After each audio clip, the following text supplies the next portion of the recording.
Bonjour et bienvenue pour ce nouveau tirage consacré aux énergies de la pleine lune. Pleine lune en Capricorne qui aura lieu demain, le 5 juillet, donc vers 6 heures du matin en France, et qui sera dans l'axe Capricorne-Cancer. Donc la lune en Capricorne et le soleil est en Cancer en ce moment. Donc c'est aussi une éclipse lunaire. Donc ça fait plusieurs lunes déjà qu'on traverse, plusieurs lunaisons qu'on traverse et qui sont, puisqu'on est dans la saison des éclipses, donc ont été traversées de ces éclipses. Et donc c'est la dernière. Et elle vient un petit peu, cette éclipse lunaire, masquer les énergies de la lune et du Capricorne pendant cette pleine lune.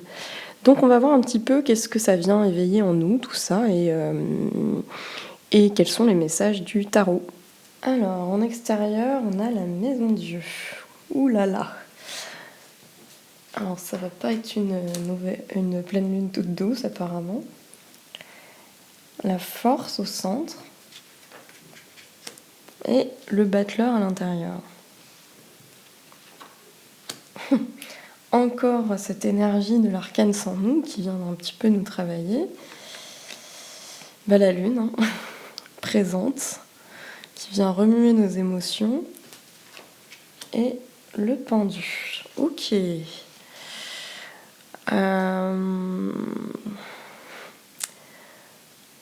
C'est amusant en fait de voir un petit peu les choses qui se redessinent de tirage en tirage. Parce que comme je fais des tirages toutes les semaines et à chaque lune, il y a quand même beaucoup de choses qui se répondent. Je sais même plus ce qu'il y avait pour la précédente, mais intéressant parce que l'arcane sans nom revient très très souvent et la lune aussi, elle est assez présente. Donc on est quand même pas mal travaillé par nos émotions et par une énergie de nettoyage, de renouveau. Bon là, ce que je peux dire déjà en voyant cet axe, c'est qu'on a la force au centre. Donc il y a quand même quelque chose en fait qui vient un peu peut-être travailler comment dire, peut-être des choses qu'on avait un peu bridées. Dans l'énergie centrale, il y a quand même ça. En fait, je sais pas pourquoi je le vois comme ça, là, la force, parce que à travers la force, ça peut parler de persévérance, de maîtrise aussi. Mais là, oui, on est peut-être plus dans cette idée de maîtriser les instincts, les émotions peut-être, enfin peut-être une part plus animale en fait en nous. Et donc il y a aussi cette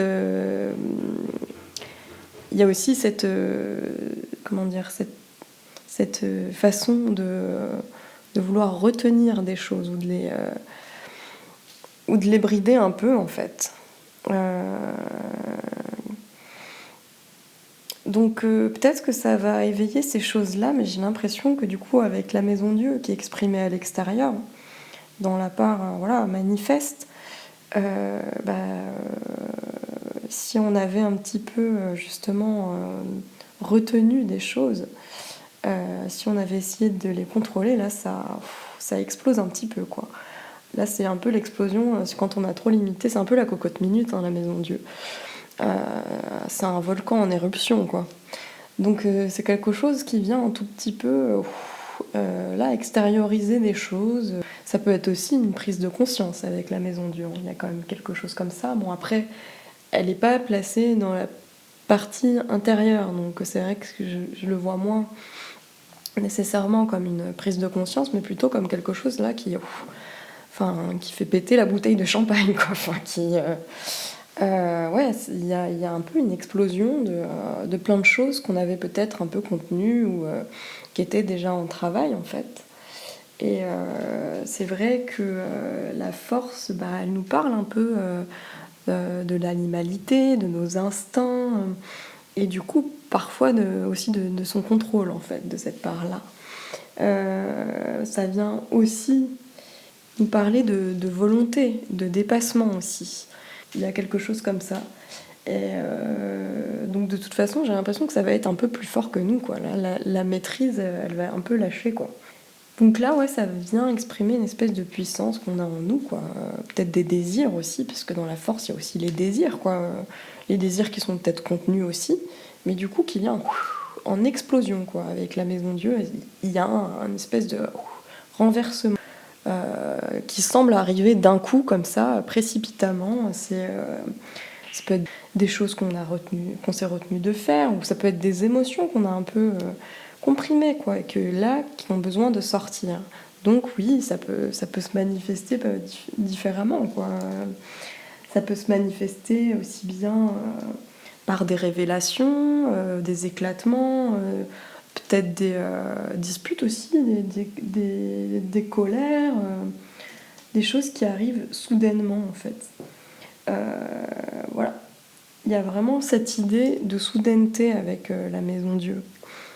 Mais en fait, c'est quelque chose qui vient de loin quand même. C'est pas quelque chose qui survient comme ça pour rien, quoi. Mais c'est des choses qui étaient en travail et qui d'un seul coup, voilà, comme une cocotte minute, c'est le moment de l'explosion, quoi. Donc, ça va peut-être libérer des choses aussi, en fait, quoi. Ça va peut-être libérer des parts ouais, qu'on a un petit peu refoulées, en fait. Il y a aussi, du coup, cette idée, toujours l'intérieur de commencement, d'initier des choses. Il y a l'idée de démarrage avec le battleur. Il y a quand même une énergie d'initiation, mais elle est intérieure, là. Il y a comme un besoin, en fait, toujours de commencer. Mais là, c'est un commencement intérieur. Peut-être qu'il y a une autre vision des choses, un changement de perspective. Je dis ça parce que, en plus, entre la force et le battleur, il y a l'énergie du pendu. Donc, effectivement, ça fait plusieurs semaines que je vois dans les tirages qu'il y a ce besoin d'initier de nouvelles choses, un grand, grand besoin de changement, de nettoyer des choses du passé pour commencer un nouveau départ. Et on est un peu en tension entre voilà, le passé et le futur, quoi. Enfin, et ce nouveau départ qu'on retient, en fait. Peut-être que c'est encore un peu trop retenu, je ne sais pas. Il y a quelque chose comme ça. Parce que c'est vrai que ça fait plusieurs semaines qu'à chaque fois, il y a ce changement en cours, mais qui est lent, en fait, qui prend du temps. Et donc là, j'ai l'impression que ça vient un petit peu chahuter des choses pour les faire un petit peu exploser, quoi. Voilà. Donc c'est vrai que là, on a... j'ai pas calculé du coup avec la force et la Maison Dieu, ça nous fait 27. Donc c'est l'énergie de l'ermite. Ouais, il y a quand même cette notion de quelque chose qui était dans le silence, en fait, avec l'ermite. Quelque chose qui était comprimé un peu en nous. Là, je le vois comme ça, parce que l'énergie de l'ermite sous-jacente, l'énergie de l'ermite, elle est quand même, voilà, c'est une énergie qui vient éclairer des choses, du passé, etc. Mais peut-être qu'elles étaient beaucoup intériorisées, parce que c'est une énergie qui... Oui, c'est une énergie d'intériorisation, quoi. C'est de solitude aussi, donc il y a peut-être un besoin de dire des choses aussi. Il y a ce silence avec l'ermite, il y a l'idée de solitude. Il y a peut-être des choses qui vont en ressortir parce que on les gardait un peu trop pour nous, quoi. Enfin, donc il y a un peu cette idée-là ouais, d'explosion, mais pour aller vers quelque chose en fait de libérateur, quoi. Et pour pouvoir amener ce changement. Et un changement de perspective aussi. Donc je dis ça parce qu'il y a déjà, je vois dans cet axe, dans la visée, il y a quand même l'énergie du pendu, donc c'est encore quelque chose qui est dans l'immobilisme, mais on est quand même pas mal travaillé hein, ces dernières semaines. Il y a quand même toujours quelque chose qui a envie de bouger et qui est toujours un peu ralenti, qui veut avancer et qui se sent un peu compressé. Moi je sens ça en fait toutes les semaines, j'ai l'impression que c'est un peu... des énergies assez semblables. Alors là, on a quand même la Lune. Ça, c'est, elle est bien placée, quoi. Elle est un peu de son... Dans... Elle fait sa part, en fait, quoi, là. Elle est dans l'intériorisation, elle est dans enfin, le côté intériorisé. Et donc là, c'est les émotions que ça soulève. C'est aussi les phases, le côté cyclique des choses, les choses qui sont cachées, changement. Donc on va être un petit peu... ça va faire ressortir ces émotions-là. Et il y a peut-être aussi, bon, bah, je vous parlais de l'éclipse lunaire, c'est intéressant parce que la Lune, elle vient de parler des choses cachées. Effectivement, l'éclipse lunaire, elle vient mettre un petit peu en sourdine les énergies de la Lune en Capricorne. Donc, mais peut-être pour faire ressortir d'autres choses qu'on a besoin de comprendre. Peut-être qu'on a besoin d'être plus dans l'énergie du Cancer dans ce moment-là. L'énergie du Capricorne, elle est quand même plus dans le devoir, dans la loi, dans les limites. Et que nous, justement, bah là, c'est ce qu'on essaye de franchir, ces limites. Et le Cancer, il est quand même un peu plus dans l'émotion, plus à l'écoute de ses émotions, quelque chose qui est un peu plus dans un cocon. Et c'est vrai que en astrologie, en fait, il y a quand même eu, pendant là, 1 an et demi, il y avait les nœuds lunaires qui étaient dans cette énergie du Capricorne à dépasser pour aller vers le Cancer. Donc là, on vient de changer ces nœuds lunaires qui sont maintenant dans l'axe Sagittaire pour aller vers le Gémeaux. Mais il y a comme quelque chose avec cette lune qui vient revisiter en fait cette énergie-là qu'il y avait dans nos nœuds lunaires pendant 1 an et demi, comme si ça venait nous faire... comme si on venait vérifier qu'on avait bien retenu cette leçon d'1 an et demi, quoi. Donc voilà, la part émotionnelle, elle va peut-être être mise en sourdine pour la faire ressortir et pour bien voir est-ce que voilà, on a compris. Et justement, là, la Lune, elle est dans le Capricorne. Et le Capricorne, il vient nous dire, voilà, il vient nous parler plus de limites, de lois, etc., de devoirs. Et là, manifestement, je pense que ça va être nos émotions là, qui vont être mises sur le dessus. Et donc, les énergies du Cancer, la Lune, elle est à son domicile en Cancer. Donc voilà, il y a cette part émotionnelle qui va beaucoup ressortir et peut-être des parts qu'on avait encore, qu'on avait un peu cachées, quoi. Alors attendez, je vais mettre pause parce que le stockage est presque saturé, donc je reviens. Donc je reprends. Donc je parlais de la Lune.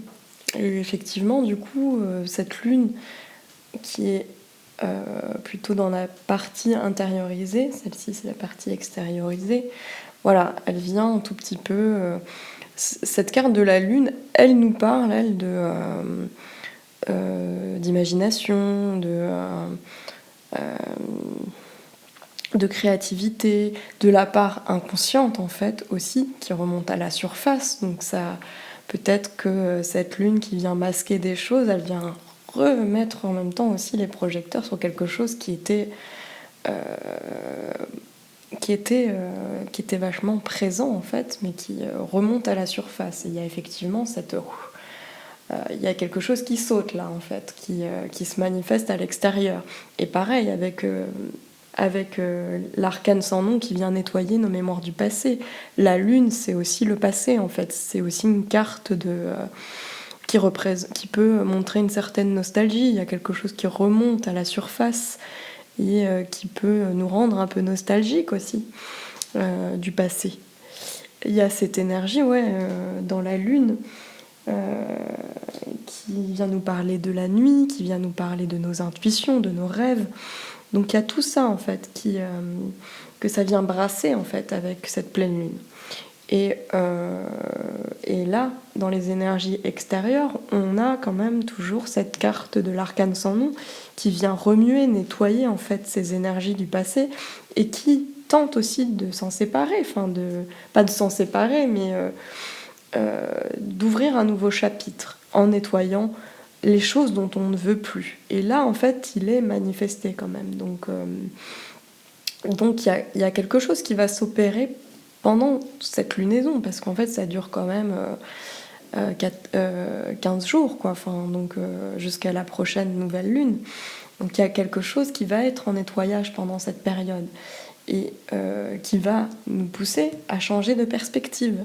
Parce que le pendu, il nous invite à retourner aussi notre façon de voir les choses, ouais, simplement d'essayer d'adopter un autre point de vue. Un autre point de vue. Donc il y a quand même toujours quelque chose de très figé, mais qui à l'intérieur remue beaucoup en fait, quoi. Donc il y a quelque chose qui est pas... Là, cette carte, elle n'est pas très active, mais elle est aussi connectée en fait quand même. Il y a ce moment de suspens, mais qui réveille aussi des choses, peut-être intuitives, peut-être... il y a quand même un alignement aussi avec le pendu, qui est en train de se faire dans un moment de suspens, mais qui nous permet en fait... Peut-être que c'est cette vision-là des choses une vision qui est un changement de perspective, un changement de point de vue qui va nous permettre d'accéder à ces changements dont on a besoin. Mais là, il y a vraiment, dans cette énergie-là, oui, ouais, ça va faire sortir des choses qu'on avait un peu enfouies, en fait, quoi. Et peut-être que ça va nous permettre d'initier ces changements, ce changement dont on a besoin. Là, il y a vraiment... Ça revient toutes les semaines. Hein. Tous les tirages, j'ai une arcane sans nom, j'ai souvent le pendu et j'ai souvent des cartes qui viennent un peu intérioriser, être dans la réflexion, dans l'introspection, donc qui viennent calmer tout ça et qui retiennent un peu aussi peut-être ce changement, qui sont moins dans l'action. Mais là, voilà, là il y a quand même des énergies beaucoup plus en mouvement, beaucoup plus dynamiques, alors qui vont vers le pendu, donc ce moment de suspens, mais on va voir un peu ce qui nous lie, parce que le pendu c'est peut-être juste un retournement de perspective après avoir enclenché les choses, quoi, après avoir nettoyé les choses. Nettoyer, nettoyer en fait aussi les choses dont on ne veut plus du passé. Donc il y a toujours cette idée de nouveaux chapitres. Et il y a l'idée aussi, parce que j'ai pas regardé ça, mais ça fait combien? Donc on a 23 et 8, ça nous fait 31. Ouais, donc en fait, oui, il y a quand même...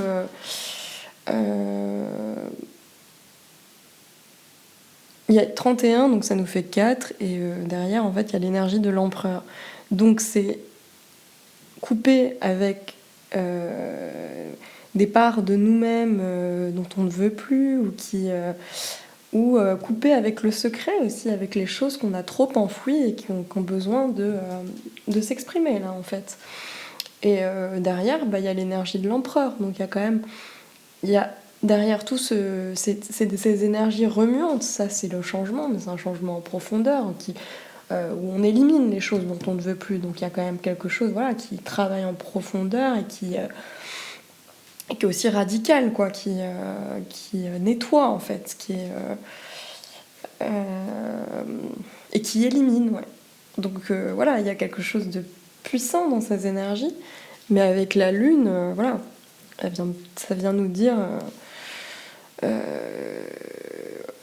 de peut-être faire tomber les masques, simplement, et prendre conscience des choses qu'on intériorise trop, peut-être, en fait. Arrêter, en fait, d'être dans cette maîtrise-là et laisser les choses exploser. Donc, oui, là, il y a du mouvement, en fait, quand même. Même s'il y a le pendu au bout, il y a du mouvement. Mais bon, quand il y a beaucoup de mouvement, c'est quand même bien d'avoir quelque chose qui suspend un peu les choses possibles pour pouvoir adopter cet autre point de vue. Donc je vais quand même regarder... Ah oui, j'ai oublié de dire que voilà, il y a quand même... c'est des énergies dynamiques et en mouvement et qui nous chahutent un peu, mais derrière il y a l'énergie de l'empereur. Donc c'est aussi pour aller vers quelque chose de stable. L'empereur, c'est la carte comment dire, de la base, quoi, enfin de nos fondaisons, enfin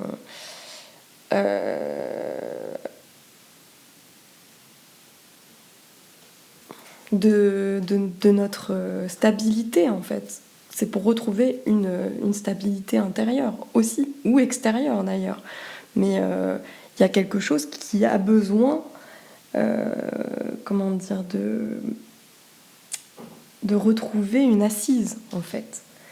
Et avec l'empereur qui est derrière, il y a quand même cette idée de sécurité aussi retrouvée peut-être, de stabilité, d'enracinement en fait, quoi. Donc voilà en fait simplement l'empereur, voilà, c'est notre stabilité en fait qui se retrouve en passant par ces phases de changement. C'est pour aller vers quelque chose de plus stable aussi. Donc on va voir maintenant qu'est-ce que vient dire ce pendu. Je vais rajouter une carte pour quand même voir quelle est l'autre dynamique. Qu'est-ce qu'il nous dit ce pendu en fait. On va regarder.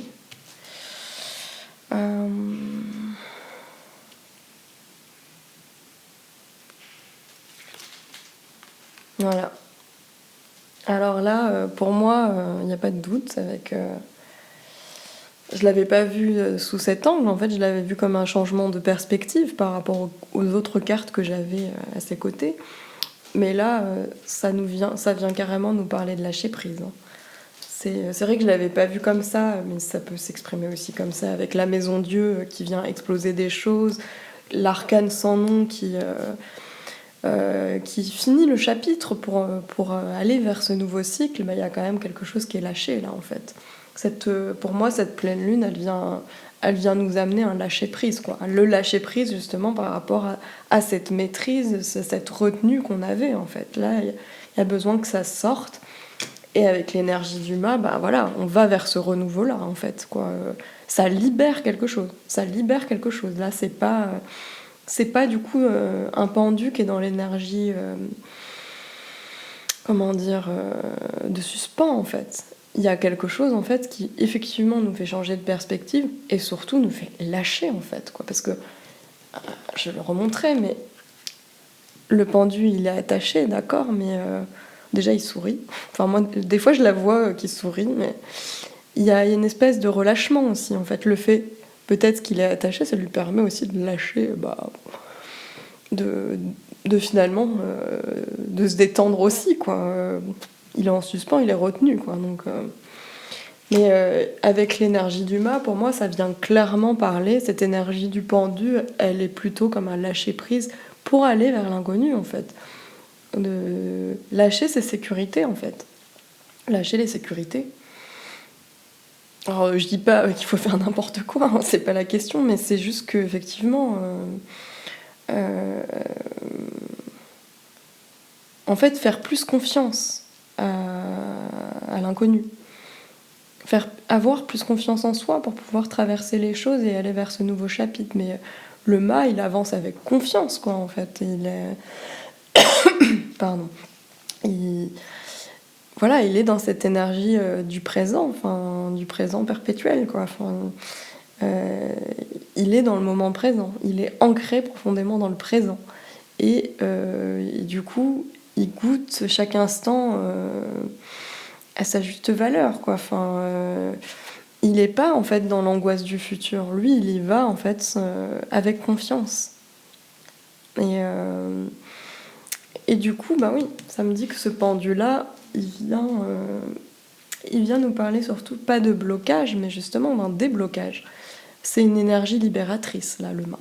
Libératrice et vers ce changement qu'on essaye d'instaurer. Peut-être qu'en fait, cette dernière éclipse lunaire, elle vient fermer la fin de ce chapitre et ouvrir l'autre, en fait. Donc c'est intéressant parce que je crois qu'en plus, la prochaine nouvelle lune, elle est de nouveau en cancer. Donc c'est assez rare, mais là, il y a 2 nouvelles lunes en cancer dans le même mois. Donc il y a comme quelque chose qui vient se redire et se répéter, mais sans éclipse cette fois, donc peut-être pour nous faire comprendre la totalité, sans ombre en fait. Et donc ça vient peut-être dans ce...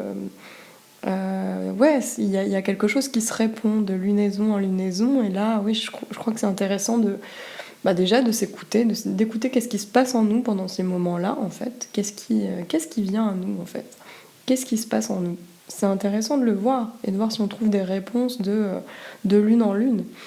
Mais les pleines lunes, elles sont là surtout pour venir clore un chapitre. C'est le moment, en fait, où la lune va vers...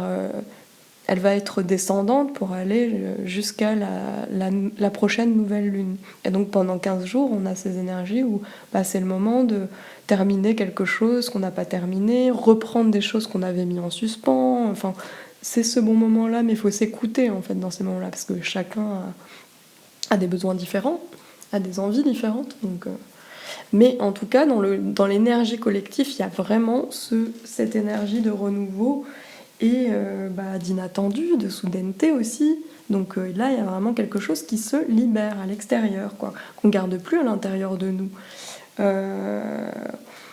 Voilà, c'est une libération en fait, et c'est quelque chose en fait qui vient... alors oui, c'est pas. Ce que je veux dire, c'est que c'est pas stable. Enfin, il y a l'énergie derrière de l'empereur, donc ça va pousser vers cette stabilité. Et c'est peut-être quand on aura pris confiance et qu'on sera dans cette énergie-là qu'on va retrouver une stabilité. Parce que pour l'instant, il y a une espèce de tiraillement avec la force entre nos désirs là qui veulent s'exprimer et puis qu'on retient parfois. Donc il y a quelque chose comme ça de cet ordre-là. Et bon bah, j'espère que vous allez passer une bonne semaine, une bonne lunaison, que ça va pas trop vous remuer, mais j'espère que ce sera pour le mieux si ça arrive. Et ben, on se dit à la semaine prochaine pour une prochaine vidéo pour les énergies de la semaine.